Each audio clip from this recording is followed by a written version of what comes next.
Last week, we had some pretty serious allegations that were dropped against NFL kicker Brandon McManus, who spent the majority of his career with the Denver Broncos, then played for Jacksonville last year, was set to play for the Washington Commanders this year.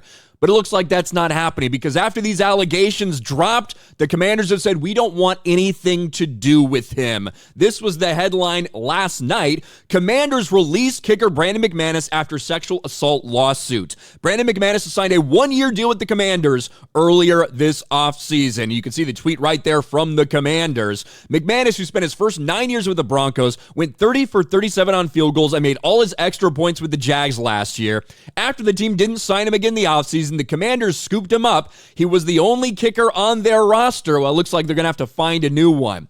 And this all stems from these allegations that came out last week. A lawsuit that got filed by two women who say that on a plane from the Jaguars team plane going to London to play one of the London games, that there was a bunch of bullshit going on, that Brandon McManus acted inappropriately. We can get into some of the details right here. The women allege that the flight quickly turned into a party, and McManus and others disregarded their personal space, air traffic safety, and federal laws. McManus tried to recruit them and other attendants to the party, passed out $100 bills to get them to drink and dance for him. The first woman said McManus tried to kiss her while she was seated during turbulence, and he grinded up against her twice while she was serving food and drinks. The second woman also grinded up against her during one of the flight's meal services, and that he smirked and walked away after she confronted him. McManus did deny the allegations in a statement through his attorney. So they've come out and they said, this didn't happen. We're going to take full legal action. We're going to defend himself against all this stuff. The Commanders do not care. They've seen enough, apparently, and they've released him. Now, we see lawsuits like this pop up all the time. Sometimes they're credible. Sometimes they're absolute bullshit. This entire situation reminds me a lot of Matt Araiza. If you guys remember the entire Matt Araiza situation where he was a rookie coming in, the punt god, the Buffalo Bills drafted him. All of a sudden, a lawsuit pops up from somebody back in his college days who said he was part of this disgusting, disturbing thing that happened to me.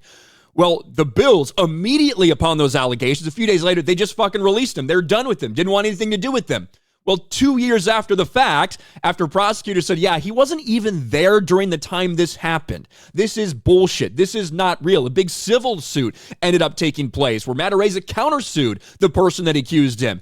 And after it's all said and done, Matt Araiza is now back in the NFL. Matt Araiza and Chiefs agreed a contract, was cut by Bills amid the assault lawsuit. Again, the same exact fucking thing that's happening right now. And I'm not saying that that's exactly what happened here. I'm not saying there's no credibility whatsoever. But when you have these things that pop up, these lawsuits that pop up, that alleged other stuff too about the entire Jags situation, that there was weed being smoked on the plane, stuff like that, which the NFL would definitely frown upon. It looks like the Commanders just wanted to get away from themselves as quick as they could. But who knows what really happened in this situation? I guess we'll see it play out in a court of law. Brandon McManus right now will not be playing in the NFL, and it looks like he's got a big case that he's going to have to deal with. Regardless, he's no longer on the Washington football team. What do you guys think about this? Let me know in the comments section below. Smash a like button, subscribe to the channel, ring the bell for notifications, share this video out there, and I'll talk to you later.